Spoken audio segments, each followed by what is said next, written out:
Another dual-boot smartphone product is killed. More details emerge about the Moto 360 smartwatch. We'll look at schools and what they're doing about smartphone use by students. And a new chat app doesn't even need an internet connection. All that and more coming up next. This is Twit. Bandwidth for Tech News Today is provided by CacheFly at CACHEFLY.com.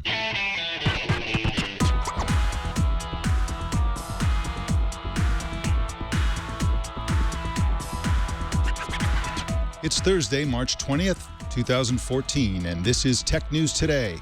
This episode is brought to you by Squarespace, the all-in-one platform that makes it fast and easy to create your own professional website or online portfolio. For a free 2-week trial and 10% off, go to squarespace.com and use the offer code TNT. And by RingCentral, the cloud-based phone system we use here at Twit, and it just got better with the launch of Meetings, the full-service video conferencing feature. Zero startup costs, and RingCentral starts at under $25 a month per user. Try it now with a 30-day risk-free trial. Buy one desk phone and get a second phone free up to 20 phones. Call 800-543-9980 or visit ringcentral.com and use our promo code TWIT. Welcome to Tech News Today. I'm Mike Elgin. And I'm Jason Howell. Tech News Today explores the big stories of the day in conversation with some of the world's best journalists. Our guest co-anchor today is David Berlind, editor-in-chief at Programmable Web. Welcome, David. Yeah, thanks for having me, Mike. It's great to be here. I don't know if I qualify as one of the world's best journalists, but I'll try. All right, wonderful. You just have to be one of the world's best journalists for half an hour. Half an hour, okay. Yeah, I think okay. I can manage that. Now, I and understand. hi, Jason. Hey, how's it going, man? It's good to work with you again.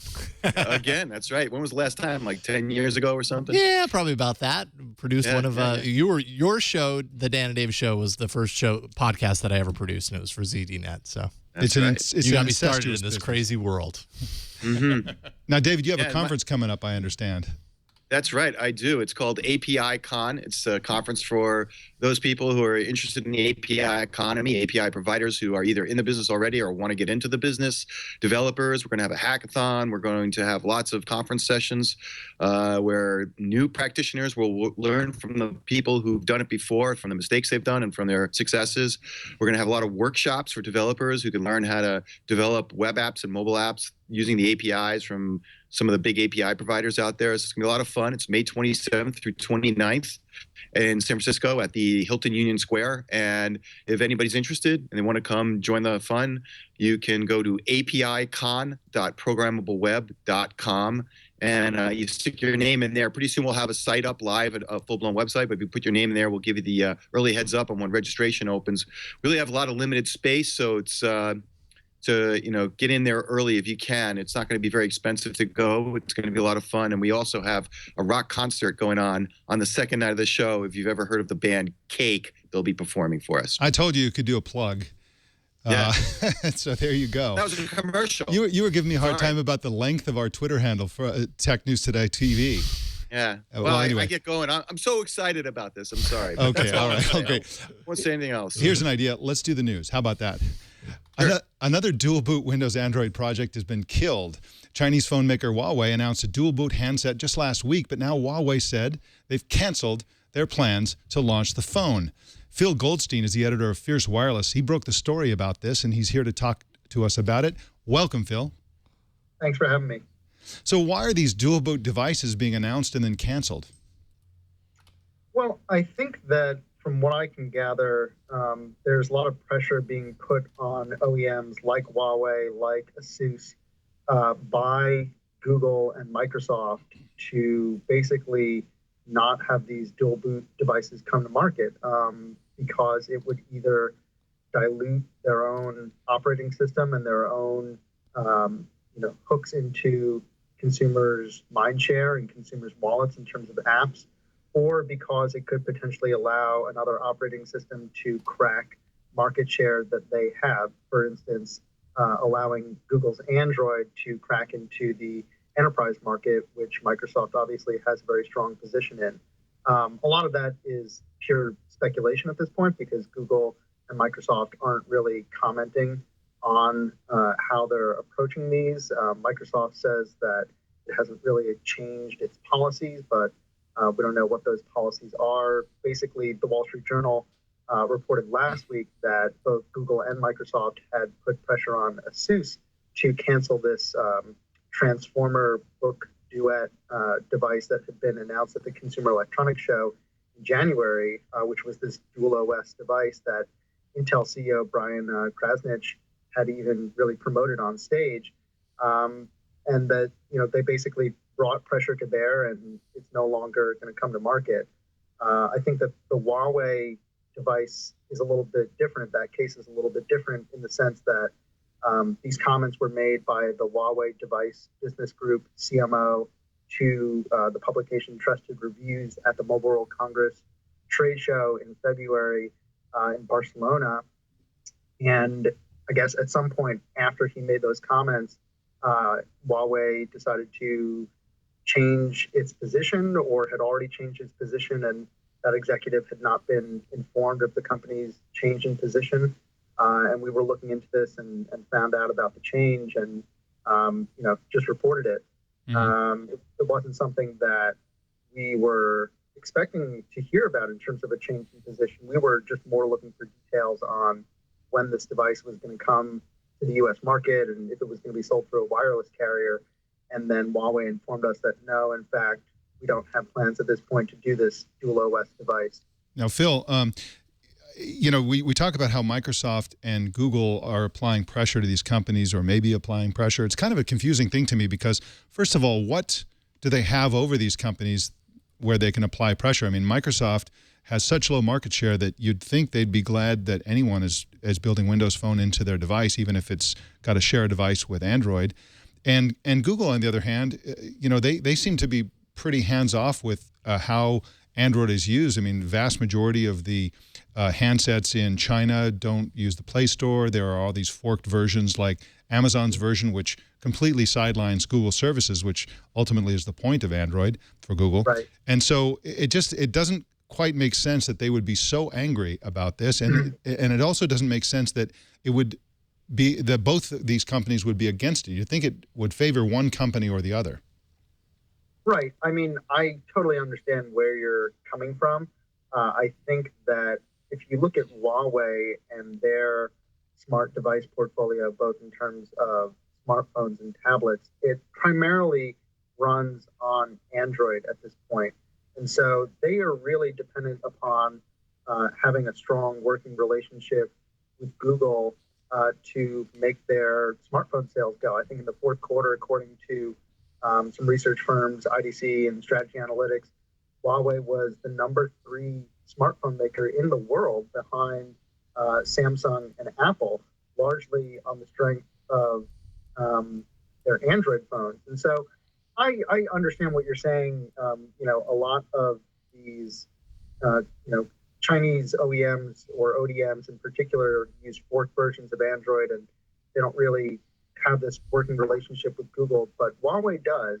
And I think that they value that greatly and don't want to rock the boat, basically. I think that in the case of Microsoft, it's probably a little bit less clear because Huawei has not really been a strong proponent of Windows Phone the way that a company like Nokia has, or even Samsung or HTC.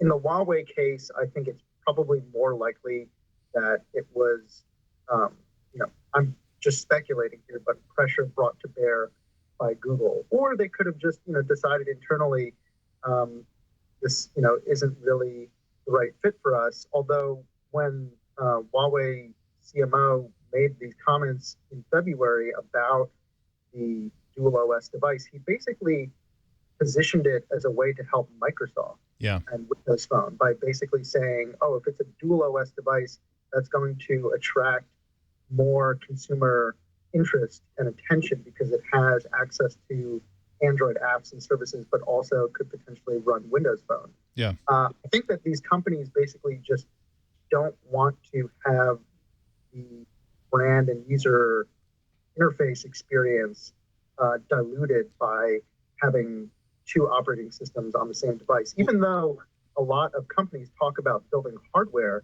that could run either one. Yeah, especially Intel, which made a huge deal out of it. You mentioned that they showed off the Asus Tech device. They didn't really mention it, the CEO of Intel used it as an example of this wonderful new world, the dual boot program that Intel had been working on for quite a while. So that was quite what seemed to me a kind of a slap in the face to Intel for Microsoft and or Google to shut this down in the way that they apparently have. And there have been other dual boot devices that have been announced, and we'll see if they ever see the light of day. Well, Phil, I want to thank you for coming on Tech News Today, and can you tell us where people can find your work? Sure. Just go to www.fiercewireless.com and also follow @FierceWireless on Twitter. And we publish daily and have an email newsletter that's sent out daily, so people can find our work in lots of different places. Fantastic. Well, thanks again. Thank you. Thanks, Phil. Yeah, interesting story, Mike. I really doubt whether there's a huge demand, enough of a demand in the marketplace for dual boot mobile devices to justify all that has to go into it on the manufacturing side to support it and everything. It just doesn't seem like a reasonable play to me. I can't recall in history where that's made sense, and where virtual machines have not kind of filled in for that sort of functionality and taken over there. I mean, even Fierce Mobile has a whole bunch of stories about mobile virtualization companies and stuff like that, and that seems to really be the preferred route when everybody wants dual boot, is to use a virtual machine setup. Well, of course, Huawei is a Chinese company. I think that it could make sense in China, because in China and lots of other countries in the world, dual SIM setups are very common because people use a single phone and they have separate phone numbers for work and for their personal use. And you can imagine somebody working for a company that's standardized on Android and Android apps who personally wants to use Windows Phone. No, really, you can imagine that. Somebody would want to use Windows Phone. And this could be a cool thing. And, of course, anything in China that has, 1 or 2 or 3% market share, you're talking about huge numbers of people. So I would like to see these companies allow this to happen so that customers who want to have a dual boot, even if they're low in number, can do it. I mean, Intel thinks there's a market for it. Of course, their track record for gauging what the public wants isn't great, but still, I think they shouldn't be strangling these in their cradle. I think it's a terrible idea, and I think they should give dual boot a chance. I know it's not a mainstream thing. Like Phil said, pure speculation, though, whether that's really what happened here, whether Google and Microsoft brought some pressure to bear. And I think your point is really well made. Microsoft doesn't have a whole lot of pressure to bring to bear here on any company in the mobile phone space. Exactly. So in a sec, we're gonna look at the fantastic new Moto 360. But first, I want to tell you about Squarespace. Squarespace is a web platform that makes it fast and easy for you to create your own professional website or online portfolio. How professional? Extremely professional. They have 25 beautiful templates for you to start with, and they've recently added a logo creator tool, which enables you to build your own professional-looking logo. You can check that out at blog.squarespace.com. They have a really cool video showing how the logo creator tool works. Squarespace is very easy to use. I've been using it for a long time. You just go in there. It's just incredibly fun, and it's a beautiful site even behind the scenes, not just the website itself. And they have email support 24 hours a day, 7 days a week, and also live chat support 24/7. Plus, there's a completely redesigned customer help site for you to get self-help articles and video workshops. They'll teach you how to be better at managing a website. It's a great service. It sounds expensive, but it's only $8 a month for the starting price, and that includes a free domain name if you sign up for a year. They also support e-commerce at every subscription plan level. So you can sell things, you can take donations, you can raise money for your nonprofit, you can do anything that involves raising or collecting money, and that is extremely helpful no matter what it is you're trying to do. It's also mobile ready. Their new Squarespace metric app for iPhone and iPad lets you check site stats like page views, unique visitors, social media followers, that kind of thing. And, of course, hosting is included, and it's a great, great service. Start a free 2-week trial with no credit card required and start building your website. When you decide to sign up for Squarespace, make sure you use the offer code TNT. That'll get you 10% off the price, and you'll also show your support for Tech News Today. And we thank Squarespace for their support of this show. And remember that a better web awaits, and it starts with your new Squarespace website. Motorola design chief Jim Wicks spilled some details about the Moto 360 smartwatch we reported to you on Monday. He said Motorola decided to make the watch round rather than square because it's culturally familiar shape for a watch, which he believes will make it more socially acceptable. Scott Stein is a senior editor for CNET, and he's here to talk about this new watch. Welcome, Scott. Hey, thanks. Now, why did Motorola choose to make their watch look like a watch? Well, according to Wix, the idea is to make this comfortable and to not make it intimidating. And if you think about the existing landscape of smartwatches, maybe the idea is to reach out to the people that aren't already thinking about smartwatches and go for something a little along the mainstream, both genders. That kept coming up over and over again in yesterday's Google Hangout. And also because it stands out. I mean, I've gotten a lot of feedback on how the round design looks. It's very eye-catching. We don't see round screens. And so I think all of that played in. Now, Scott, we are going to see round screens, though, aren't we? Because the round form factor is a standard option in Google's SDK, isn't it? Yes, it is. And so, you can see why Motorola wanted to get in early here. And, I think there will be a little bit of like a netbook and ultrabook problem in the sense that what you're creating is a standard, and you're going to have these reference designs. What's going to come down to later on, you're going to have round watches, you'll have square watches. Those are the two that are built in standard into Android Wear at the moment. And you can imagine that there are going to be a lot of round and square watches, and you'll start separating them out by how the battery life is, what the design materials are, and it make it really hard to pick a winner after that. So this thing doesn't seem to have a charging port. How do you think they're going to charge it? How do you think I'm going to charge it? I'm getting one of these. Right.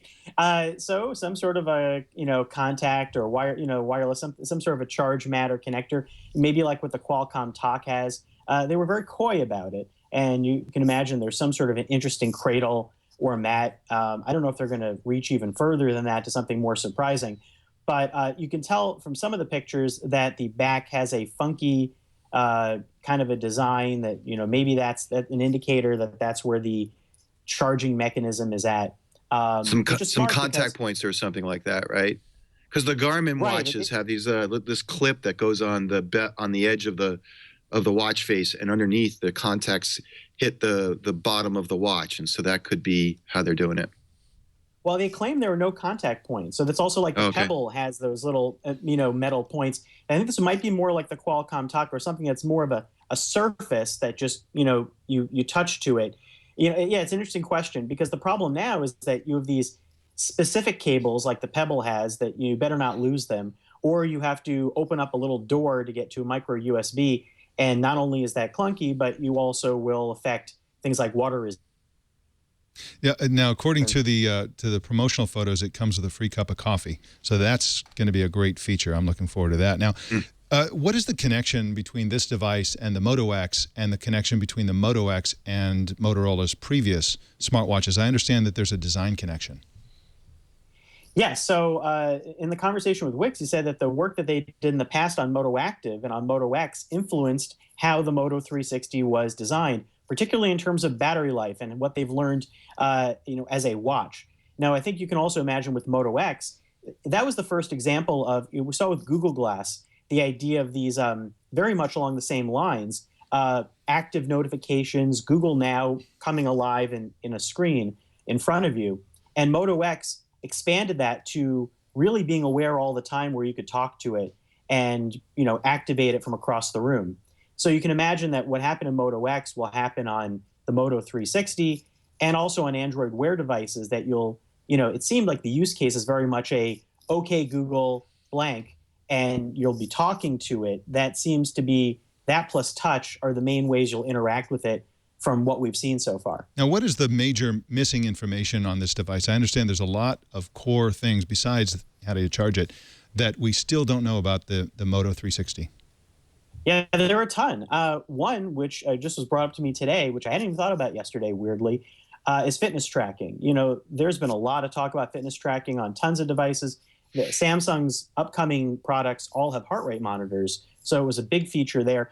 No mention of fitness tracking really on the Moto 360 or on Android Wear. It seems like the design principles that Google's laying out are a lot like the early design principles in Google Glass, which are simple, glanceable stacks of cards, not an expansive ecosystem beyond that. We also don't know about really the types of apps that it runs. We know that it can. There'll be some app development, but right now it looks a lot like Google Now type services. We also don't know. Well, we know which phones. It'll be Android 4.3 phones, but will there be any chance of it expanding in some functionality beyond that? Or will this be exclusively Android? I imagine it will be. Battery life, they were coy on, saying that they've learned a lot of lessons, but they haven't provided any details on whether to expect. Some of these devices last a week, and some last only a couple of days. So that'll be worth noticing. If they're not mentioning battery life up front and really making it a core part of this message, that kind of makes me a little scared, because battery in everybody's mind is such an important component of smart devices and smartphones and all that. If you're not mentioning it right off the top, then it's obviously not a key feature, and that's a little scary on a wearable watch, I think. Yeah, I think it's just so. funny. Yeah. I think it's just funny that we're having this discussion right now because, 15 years from now, you're going to walk into a watch store and pretty much everything in there is going to be a smartwatch. And in the corner will be the real watches, like 5 of them. And they'll all be all different shapes, and there'll be bejeweled ones and ones that have, all sorts of functionality in them. The playing field will be somewhat leveled. But right now we're talking about whether they're going to be round or square and how long the battery is going to last. That's just hysterical to me. Come on. Yeah. Well, you look at the ones that have long battery life right now. You're talking about like the Pebble, Talk, ones that, fitness bands that make a big deal out of screen technology like Mirasol and, black and white LCD displays that, don't drain a lot of power. So you're looking at that big color screen and the ability to talk to it. And it can't be a fantastic battery life. It certainly, I don't think it would be amazing if it lasted a week. It should last. It should last a while because it's pretty huge. It's like a hockey puck last to your wrist. I mean, it's tall and it's a pretty big around. So I would hope that it'd have at least a day. Give me a day. Come on. Oh yeah, at least that.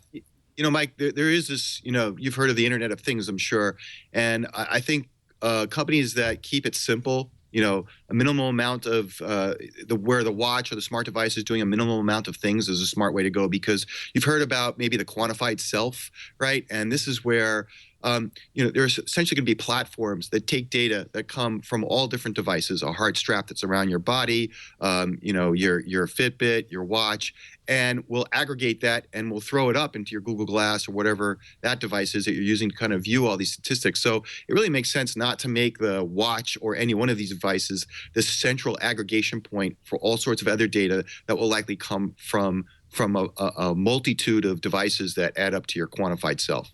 Yeah, it's a good point, and I think we're facing a new world of not only the Internet of Things, but the Internet of expensive things. It's true. Eventually, hopefully, the Internet of simple things. We'll see if that all works out. Well, I want to thank you for coming on the show today, Scott, and really appreciate your article and your insights on this topic. I know that this is the first time you've been on Twit, so welcome. We'll hope to have you back again soon. Well, thank you very much. Love being on. Thank you, Scott. Wonderful. You can find Scott's work at cnet.com and also on Twitter at JetScott. Well, South Korean schools are using an app-based system to restrict what students have access to on their smartphones during class to prevent distractions and cheating. They're using an app called ISmart Keeper, which enables teachers to lock down phones in one of 6 modes, ranging from allowing only emergency calls to merely turning off specific apps. Now, Leah Plunkett wrote a piece published in Wired yesterday that was really interesting, and she's slamming zero-tolerance policies in schools, especially around the use of phones. This problem of students using phones in class as distractions and as cheating tools is widespread and global. And so we welcome her today. So welcome, Leah. Thank you so much. Now, you wrote that zero-tolerance policies give companies like Google and Apple a bad rap. What did you mean by that? What I meant by that is the idea behind zero-tolerance policies in schools, which have proliferated in recent years, is that students get sometimes just one strike before they're out, whether it's literally in the form of an out-of-school suspension or expulsion or other types of punishments that can add up very quickly.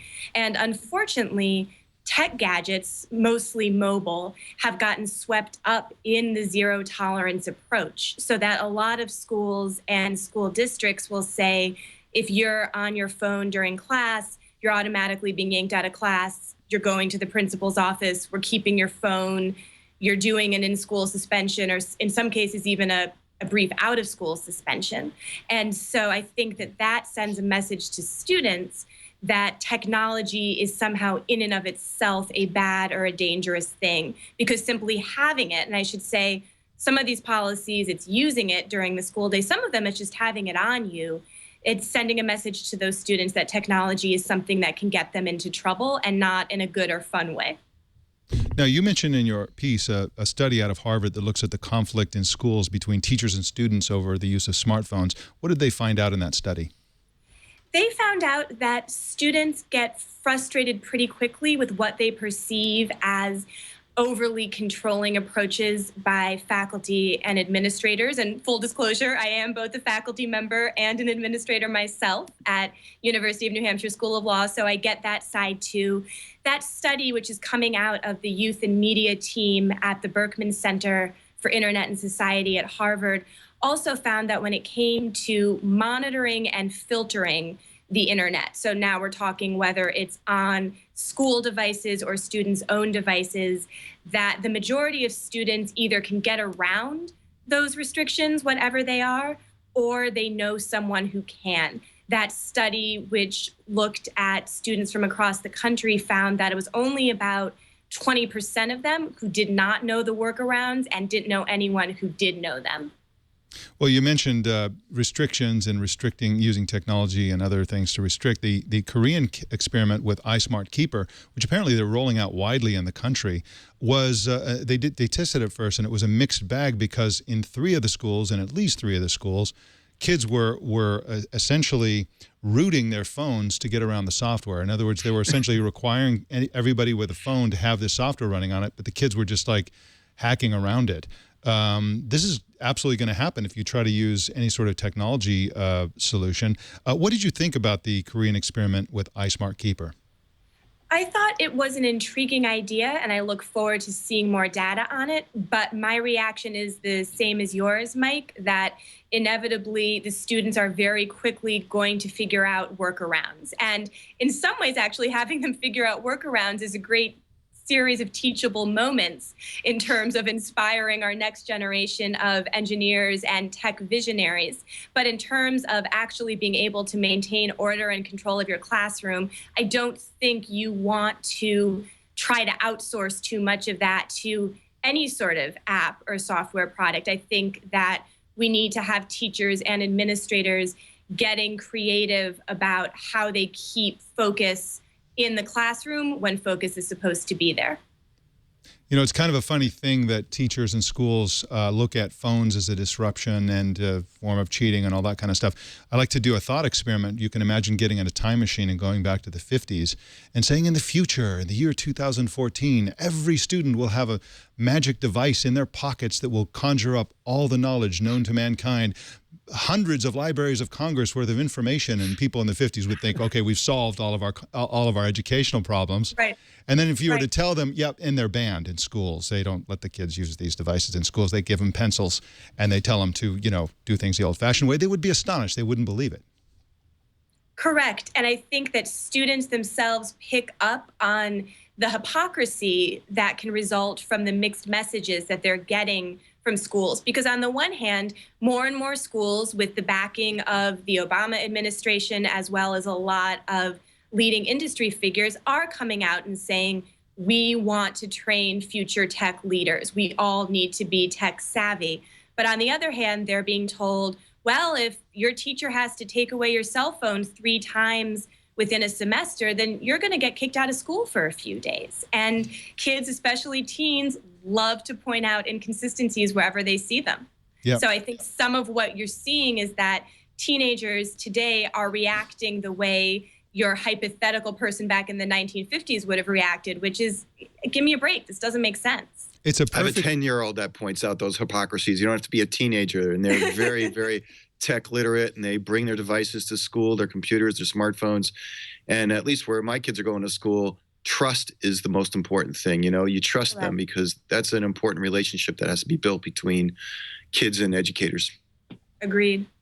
The other point that you make which was a great one, is that it's an opportunity to teach phone etiquette. I mean, having kids be in an environment where they don't have access to a smartphone is a spectacularly artificial environment. They will never face a moment of their lives without these devices right there. So to sort of teach them that, you know, they have to be able to function without it is pointless, and it's also a missed opportunity, as you pointed out.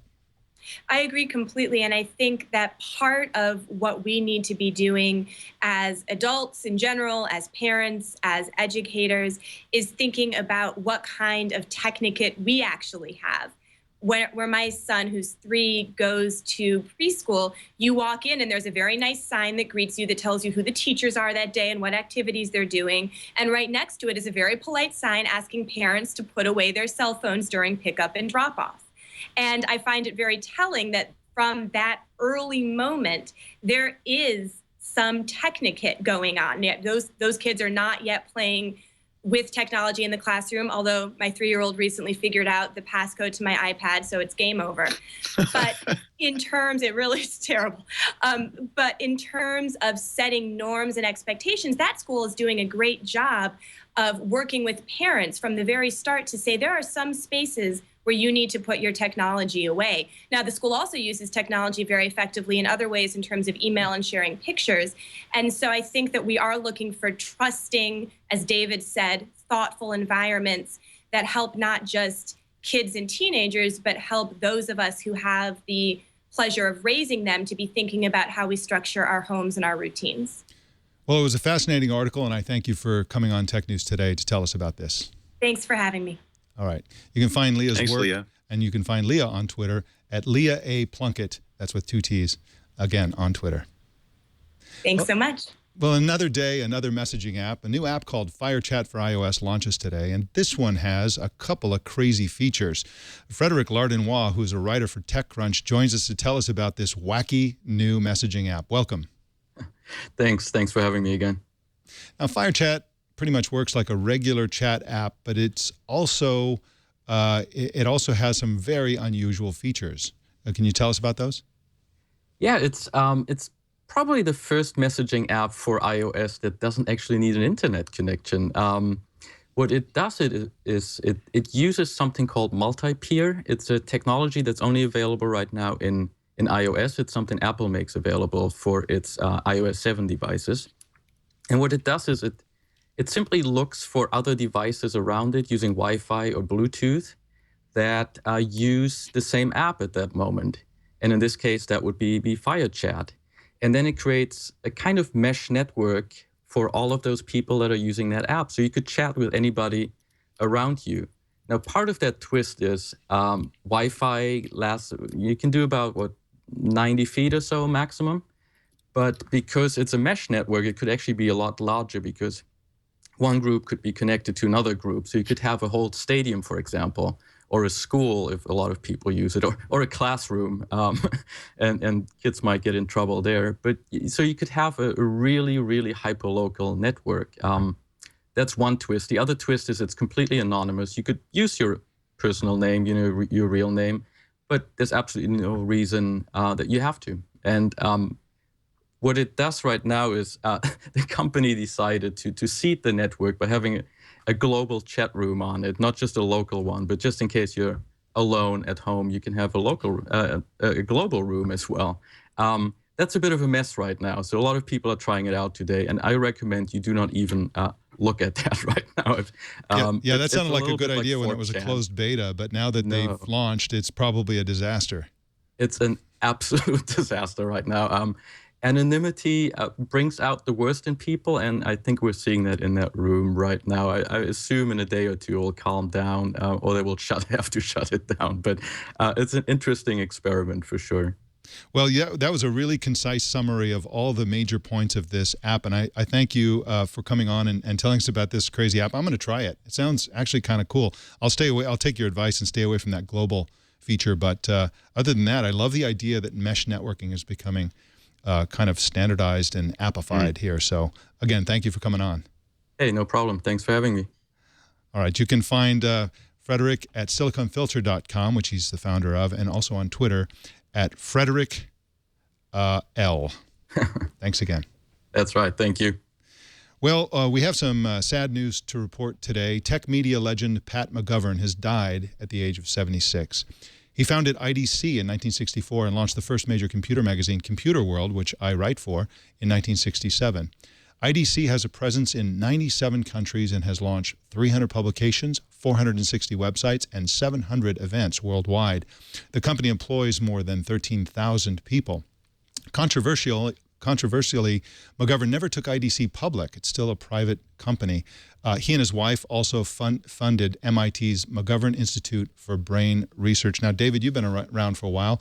This guy was a legend, wasn't he? Oh, wow. He was a legend. And you and I have both been around long enough to compete against him and, in your case, work for him, right? So I never worked for him, but, I worked at Ziff Davis, where the other tech publishing icon was Bill Ziff. And the two companies competed against each other quite famously in the 90s and in the earlier part of the 2000s. And they made each other better, which I thought, that if it wasn't, it's one of those true examples of where competition just really made two companies better.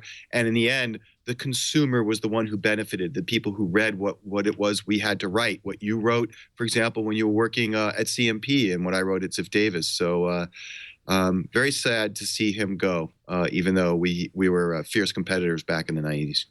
Absolutely, and throughout my career in tech journalism, I've always had the feeling that IDC was an exceptionally ethically run company, and it also kind of had a small company feel, even as they got gigantic, thanks to the personal touch of Pat McGovern. So he will be missed. Yeah, absolutely.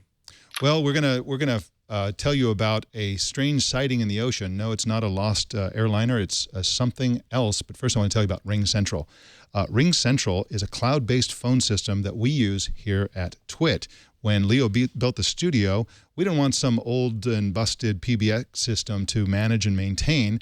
We wanted everything to be in the cloud, so of course RingCentral made perfect sense. It has zero startup costs and, of course, no PBX hardware to install or maintain, which is probably one of the best features. And now RingCentral has launched Meetings.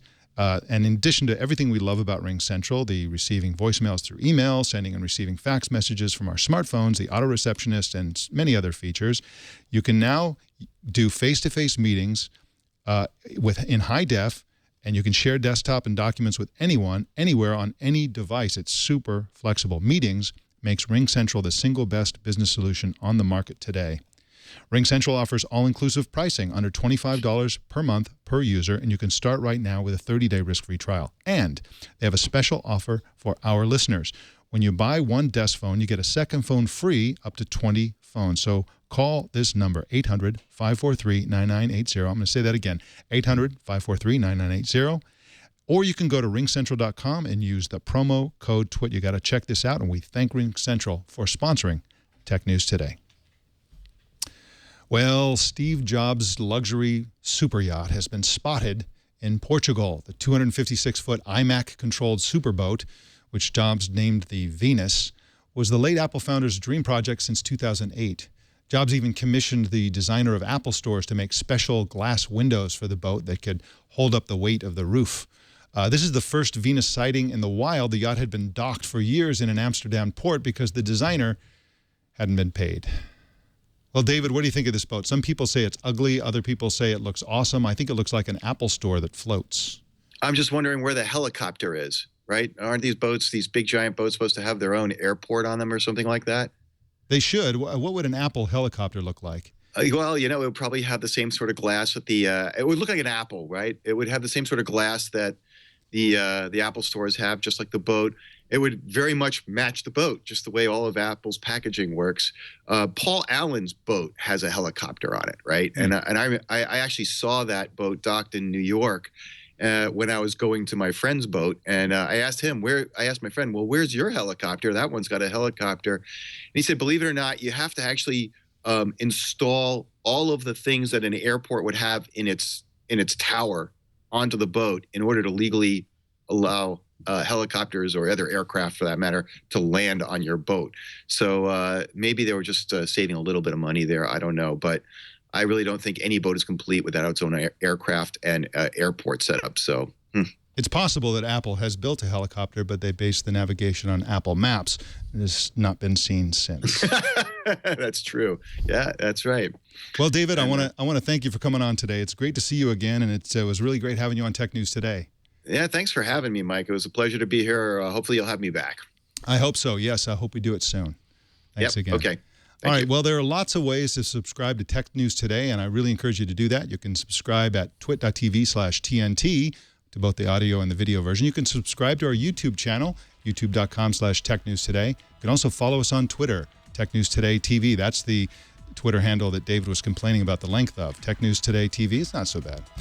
You can join our Google Plus community and also circle our page on Google Plus by searching for Tech News Today on G+. You can also subscribe to our subreddit at technewstoday.reddit.com. And please send us an email at tnt@twit.tv and tell us what's on your mind. Leave us a voicemail by calling 260-TNT-SHOW. Also, don't miss our evening newscast, Tech News Tonight at 4 p.m. Pacific every weeknight. We thank you for tuning in. My name is Mike Elgin. We'll see you tomorrow.